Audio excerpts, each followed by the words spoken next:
Welcome to the Slop Farm. Enjoy the video. In this video, I will explain how to change an alternator on a Dodge Avenger. First, prioritize safety by disconnecting the negative battery cable. This crucial step prevents accidental electrical shorts or shocks during the repair. Next, gather your tools. You will need a ratchet, various sockets, and a serpentine belt tool.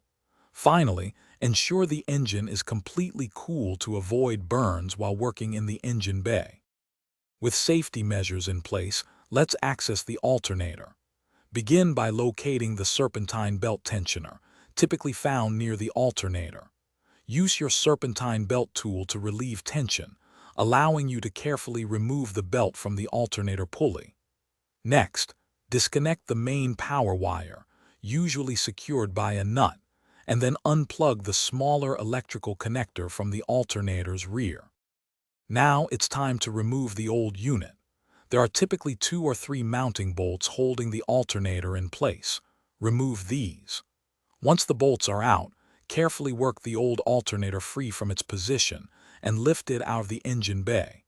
Then, take your new alternator, carefully position it into the mounting bracket, and hand tighten the mounting bolts before fully securing them. For the final steps, carefully reinstall the serpentine belt, making sure it's properly seated on all pulleys according to the diagram. Double-check all connections. Then, securely reconnect the negative battery cable to the battery terminal. Start your engine and observe the dashboard. The battery or charging system warning light should now be off, indicating a successful alternator replacement. Thanks for watching. Consider subscribing if we helped you today.